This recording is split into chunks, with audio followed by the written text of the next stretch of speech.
आज की शुरुआत हम कल वाले होमवर्क क्वेश्चन से कर रहे हैं और जिसको भी नहीं आया हो, कभी ये समझ नहीं आया या सोल्व ना हो, उधर ध्यान दें। एक पुली है जिसका मास है m2। पुली के ऊपर से एक मासलेस रोप है, वो ऐसे निकली हुई है, वो बंधी हुई है, वो कहीं बंधी हुई है। पुली को कहीं रोका हुआ है किसी क्लैंप पे, किसी हिंज ने, इस तरीके से। और यहाँ पे एक ब्लॉक लटकाया हुआ है जिसका मास है m1 और सब कुछ रेस्ट पे है। ये पुली भी रेस्ट पे है और ये जो ब्लॉक है ये भी रेस्ट पे है, सब कुछ रेस्ट पे है। पहला पार्ट आपसे पूछा गया था कि रस्सी में टेंशन बताएं कि क्या होगा। तो रस्सी में टेंशन मतलब ये, आप ब्लॉक का एफबीडी बनाओ, ब्लॉक का एफबीडी, इस पे नीचे फोर्स लग रहा है, इसका वेट m1g, इस रस्सी में टेंशन T1 मान ली, इस रस्सी में टेंशन T1 मानी। तो एक बार मैं उसका मतलब बताऊं, क्योंकि ये मासलेस रोप थी, मासलेस रोप है तो हर जगह टेंशन सेम होगी, बिल्कुल सेम। अब इस रस्सी की टेंशन T1 का मतलब है ये रस्सी इस ब्लॉक को अपनी तरफ खींचेगी T1 से, इस हिंज को अपनी तरफ खींचेगी T1 से, इस हिंज को अपनी तरफ खींचेगी T1 से, इस दीवार को अपनी तरफ खींचेगी T1 से। रस्सी हमेशा सबको पुल करती है। जहां भी रस्सी बंधी होगी, यहां बंधी इसको नीचे खींचा, यहां बंधी इसको ऊपर खींचा, यहां बंधी इसको अपनी तरफ खींचा, यहां बंधी इसको अपनी तरफ खींचा। आप बताएं क्या आपको रस्सी का जो डायरेक्शन होगी टेंशन फोर्स की, क्या वो निकालनी आ गई है कि नहीं? शायद आ गई होगी समझ, है ना। ये हमने इस तरह से डायरेक्शन बना ली। अब मैं अलग से एफबीडी बना रहा हूं। एक बार एफबीडी ऑफ ब्लॉक और एक बार मैं बनाऊंगा एफबीडी ऑफ पुली। दो फ्री बॉडी डायग्राम, दोनों रेस्ट। जब मैं ब्लॉक का एफबीडी बना रहा हूं तो ये ब्लॉक है जिसका मास है m1, इस पे केवल दो फोर्स मुझे दिख रहे हैं, नीचे m1g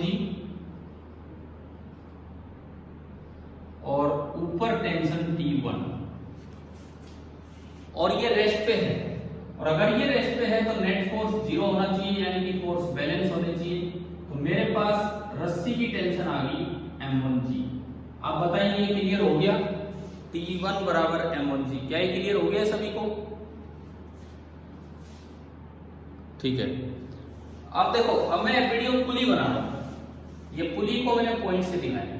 एक तो इसका वेट, क्योंकि इसका खुद का मास दिया है, तो एक तो इसका वेट m2g, एक इस साइड ही रस्सी पुली को खींच रही है नीचे विद टेंशन T1, इस साइड ही रस्सी पुली को खींच रही है विद टेंशन T1, और एक कॉन्टैक्ट फोर्स इस क्लैंप ने लगाया होगा, कहीं इधर लगाया होगा ताकि ये गुड़े ना, मैंने उसको रिएक्शन फोर्स R बोल दिया, reaction force R, this is the reaction force, ये नाम दे दिया हमने क्लैंप का रिएक्शन फोर्स।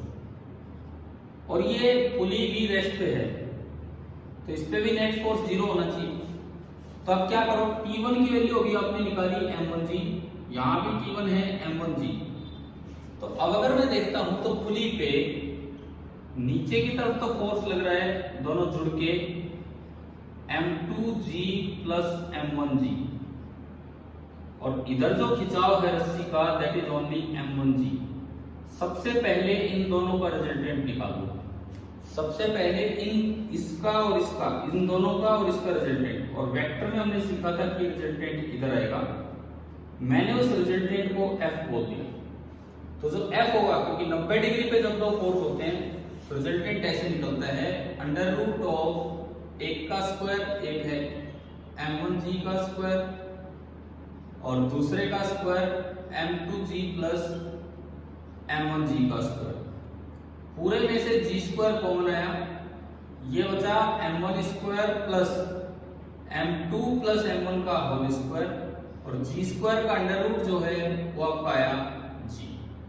ये आपका f आ गया, जो दोनों तीनों का रिजल्टेंट है। लेकिन पुली रेस्ट पे है, पुली रेस्ट पे है तो नेट फोर्स 0 होना चाहिए।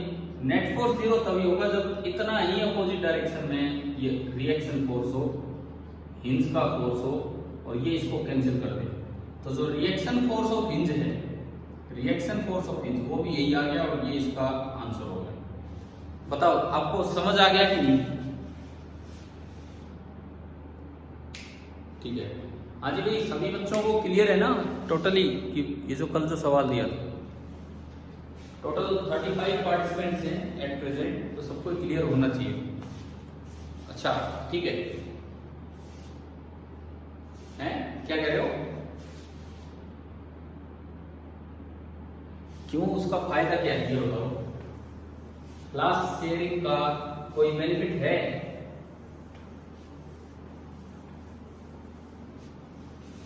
कल किसी ने वो वीडियो ऑन किया था दोबारा आप में से?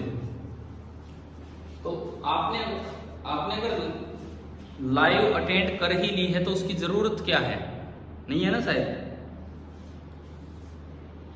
वो केवल उन बच्चों के लिए है जो या तो घर से दूर हैं अभी या कहीं गए हुए हैं या जो भी है, केवल उस पर्पज से। अगर आप लाइव अटेंड कर सकते हैं तो लाइव भी अटेंड कीजिए। आज देखा जाएगा, मैंने बाद में ये रिकॉर्डिंग पे तो लगा दिया था फोन। शुरू में तो बार बार डिस्टर्बेंस हो रही थी, लेकिन उसके बाद जब से ठीक चला है तब से रिकॉर्डिंग पे लगा दिया था। चले तो हम आगे बढ़े, अपने काम को बढ़ाएं आगे।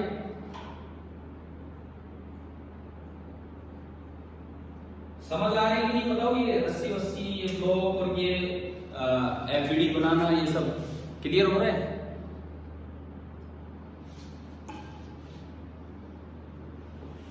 दोबारा बोलो क्या? अगर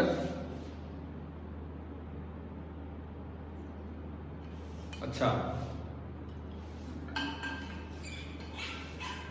अगर वो मासलेस रोप है ना, अगर वो मासलेस रोप है तो वो अलग अलग हो ही नहीं सकती।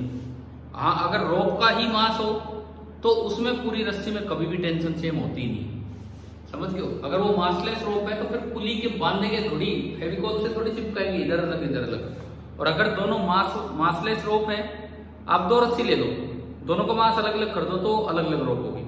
दो रस्सी ले लो, दोनों का मासलेस कर दो तो एक ही रोप में काउंट होगी, अलग अलग में काउंट ही नहीं होगी। ठीक है? ठीक है क्या हम?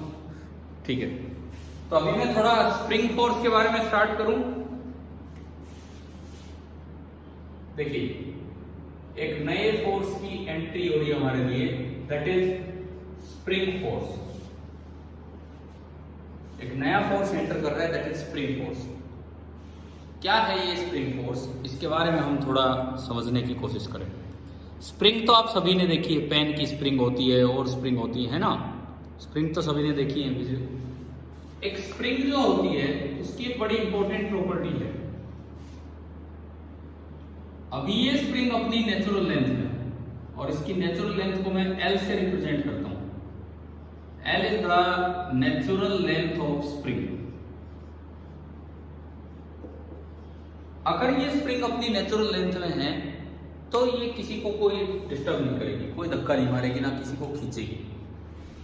लेकिन मान लो मैंने इसके साथ एक ब्लॉक अटैच कर दिया, कोई भी ब्लॉक m मास का।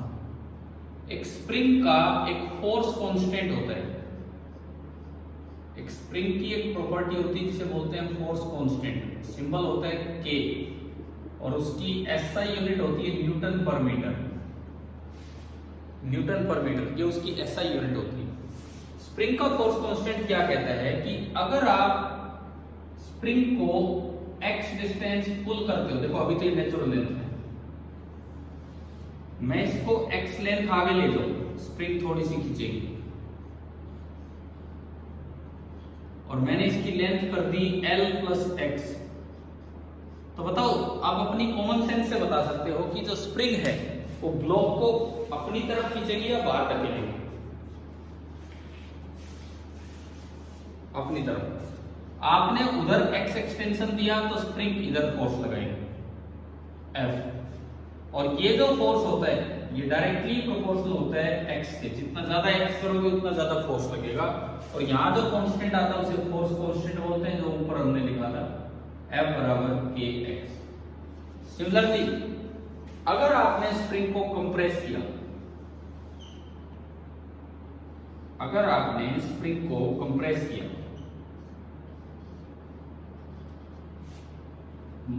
यानी नेचुरल लेंथ से, नेचुरल लेंथ से पिछली बार आप x आगे ले गए थे, इस बार आप x पीछे ले आए, यानी कि स्प्रिंग की लंबाई हो गई है L माइनस x।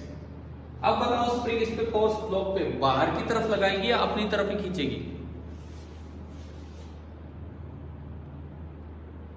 हाँ, बाहर की तरफ। अब जो है ये इस पे धक्का इधर मारेगी, इधर F, और अब भी F directly proportional to x होता है, और यहां से फिर दोबारा से F बराबर आ जाएगा kx। तो आप बताओ स्प्रिंग फोर्स आपको समझ आ गया है? स्प्रिंग फोर्स कैसे लगता है? ठीक है, ये हम मान के चल रहे हैं कि ये जो स्प्रिंग है ये आइडियल है। आइडियल का मतलब है मासलेस है, जैसे रस्सी थी ऐसी ये। रस्सी में और इसमें एक बड़ा फर्क है, रस्सी केवल पुल कर सकती है। क्या ऐसा होता है रस्सी से बांध के आप धक्का लगा सके? Rope can only pull, rope can not push, but spring can push also, spring can pull also, spring can push also. Spring दोनों काम कर सकती है, जबकि रस्सी जो है वो केवल पुल ही करती है। आप बताओ समझ आ गया कि नहीं? ठीक है, बना दो एक बार इस चीज को।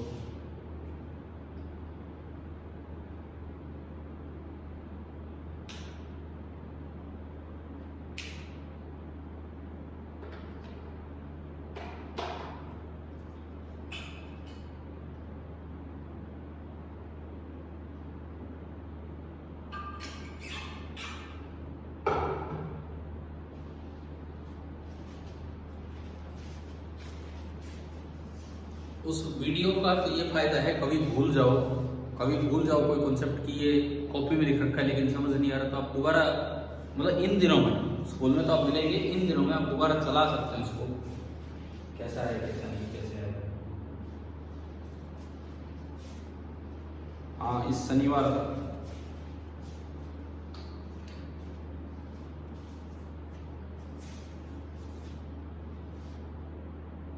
नहीं मतलब क्यों हटाएंगे, क्या दिक्कत क्या है उसमें? किसी को घूमने जाना, अपना फोन साथ लेके चले जाओ, पढ़ा लो।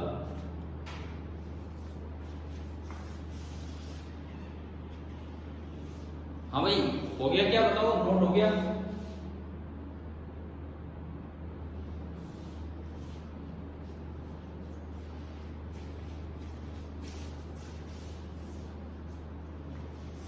वैसे ऑनलाइन मतलब कुछ मजा आ रहा है कि नहीं आ रहा है आप लोगों को?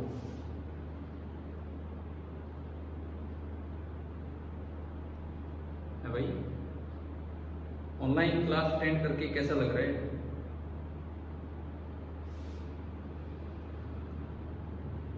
कोई जवाब नहीं आया।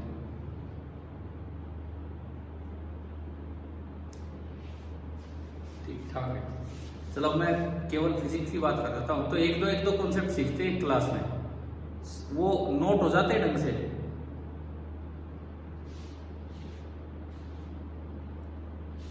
ठीक है, और समझ भी आ रहे होंगे, इतने मुश्किल तो कॉन्सेप्ट ही नहीं है फिजिक्स में।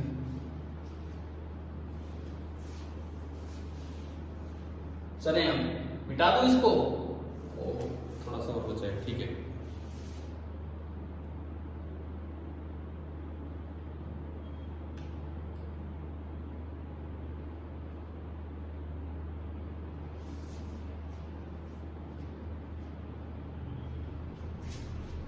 आज ही मैंने दूसरे फोन में चला रखी है आपकी क्लास, कल दूसरे फोन में थी।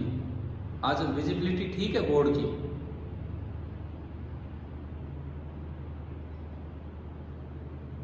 ठीक है, ये हाँ, कल वो आईफोन में चल रहा था, आज दूसरे फोन में। आज रिकॉर्ड आईफोन में हो रहा है, बात एक ही है। एक फोन में रिकॉर्डिंग हो जाती है, एक फोन में वो वीडियो चल लेते हैं लाइव। एक बच्चे ने भी लिखा कि रोप कैन ओनली पुश, ना ये बात तो गलत है। रोप कैन ओनली पुल, रोप केवल, अगर मैं बीच में कुछ ऐसा बोल गया हूं तो गलत है, पता नहीं मुझे। रोप कैन ओनली पुल, आप रस्सी बांध के केवल खींच सकते हो, रस्सी बांध के कभी धक्का नहीं लगाया जाता है। स्प्रिंग से आप पुल भी कर सकते हो, स्प्रिंग से आप पुश भी कर सकते हो। ठीक है, चलिए आगे बढ़े।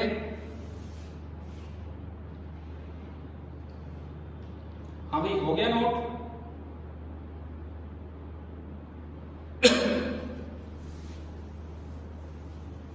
चलो, तो एक सवाल आप करके दिखाएंगे अभी।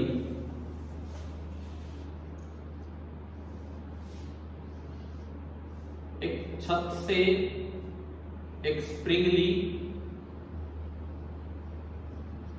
जिसका कि स्प्रिंग कांस्टेंट था K, फोर्स कांस्टेंट K था, और हमने इसके साथ एक मास अटैच किया M, और ये दिया है कि this block is in equilibrium. Equilibrium मतलब ये रेस्ट पे है, ये ब्लॉक रेस्ट पे है, ये इसके साथ अटैच कर दिया इस तरह से। सवाल ये है कि फाइंड द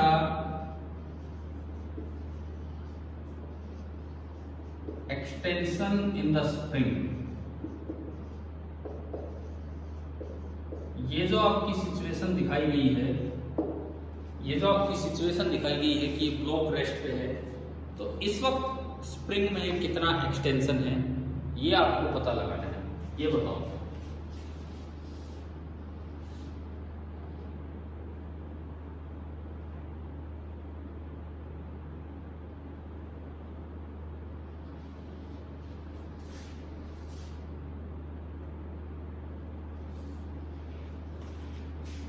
ना L तो L कहीं दिया भी नहीं, और एक्सटेंशन का मतलब होता है कि वो X कितना है। एक्सटेंशन का मतलब, दिव्य आपका जवाब आया है mg, ना ये गलत है। अब यो बताओ स्प्रिंग कुछ खिंची होगी कि नहीं खिंची होगी? खिंची होगी, है ना। तो इसका देखो, इसका सॉल्यूशन हम देखें। लेट एक्सटेंशन बी x, मैंने माना कि एक्सटेंशन x है। अब आप बनाओ FBD ऑफ ब्लॉक। एक्सटेंशन अगर x है तो अब आप फ्री बॉडी डायग्राम बनाए ब्लॉक का। तो ये ब्लॉक है जिसका मास है m, तो इस पे नीचे तो लगा mg, और अगर स्प्रिंग x खिंच गई है तो स्प्रिंग ऊपर की तरफ कितना फोर्स लगाएगी बताओ? स्प्रिंग फोर्स, अरे अभी तो पढ़ा था स्प्रिंग का फोर्स कितना होता है, K इंटू एक्स। हाँ, और ये ब्लॉक रेस्ट पे है, इक्विलिब्रियम मतलब रेस्ट पे है, इसका मतलब नेट फोर्स जीरो होना चाहिए। नेट फोर्स अगर जीरो होना चाहिए तो Kx should be equal to mg, और यहां से जो x आएगा, x वो कितना आ गया? mg by k। ये इसका आंसर होगा। बताओ ये समझ आया कि नहीं आया?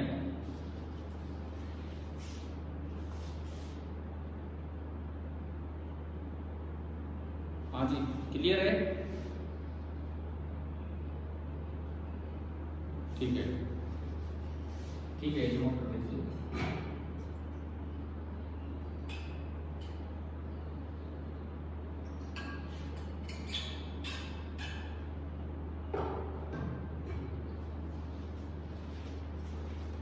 अब एक काम करो, ये तो आपने कर लिया, मैंने इसके साथ एक और रोप लिया, अब स्ट्रिंग नहीं, अब पहले तो m मास एक स्प्रिंग के साथ है, यहां पे ये एक रोप है, मासलेस रोप,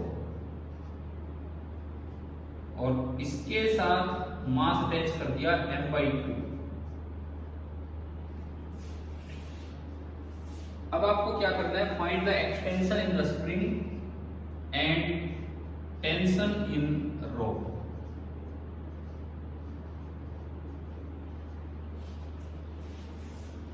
ये सिस्टम भी इक्विलिब्रियम में है।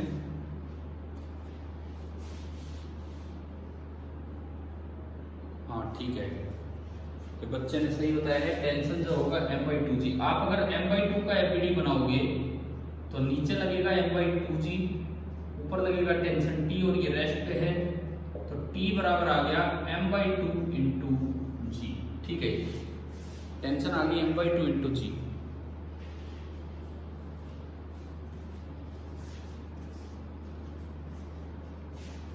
और अब बताओ एक्सटेंशन कितनी होगी?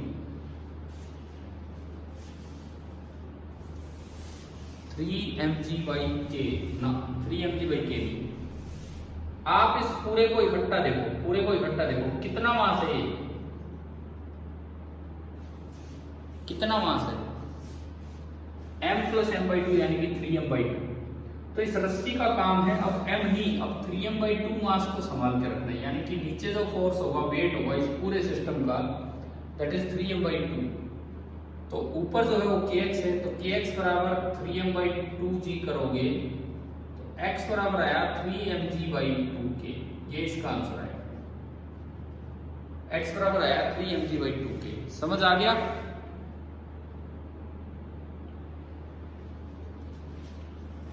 फर्स्ट पार्ट आ गया। फर्स्ट पार्ट, ये रोप की टेंशन कैसे निकालें। फर्स्ट पार्ट हमारा आ गया, रोप की टेंशन आ गई m/2 × g। फिर हम गए सेकंड पार्ट पे। तो सेकंड पार्ट में हमने क्या किया, ये पूरे का एफबीडी इकट्ठा बना लिया। इस पूरे का जो मास है m और m/2 का मास दोनों जुड़ के m + m/2 कितना हो गया, दोनों जोड़े हमने तो कितना हो गया 3m/2 हो गया। हाँ, तो इस 3m/2 पार्ट का जो वेट होगा नीचे वो हो गया 3/2mg, और इस पे ऊपर केवल एक ही फोर्स है, स्प्रिंग फोर्स। मान लो स्प्रिंग में एक्सटेंशन x है, तो 3m/2g बराबर kx, हमने इन दोनों को इक्वेट कर दिया और वहां से x आ गया 3mg/2k। बताओ समझ आया कि नहीं है? ठीक है, तो आज हमने दो ही चीजें करी। एक तो कल का सवाल सीखा कि अगर मास वाली पुली आ जाए तो वहां पे टेंशन कैसे निकाला, और दूसरा हमने ये सीखा कि अगर स्प्रिंग आ जाए, स्ट्रिंग की बजाय स्प्रिंग आ जाए तो उसमें फोर्स कैसे निकाला जाता है। क्या आपको दोनों पॉइंट समझ आ गए? ठीक है, अब ये क्लास ऑफ होने वाली है, टाइम इतना सही बचा है। जिसको नोट करना है कुछ बोर्ड से कीजिए, नहीं तो क्लास ऑफ हो जाएगी। ठीक है भाई, थैंक यू।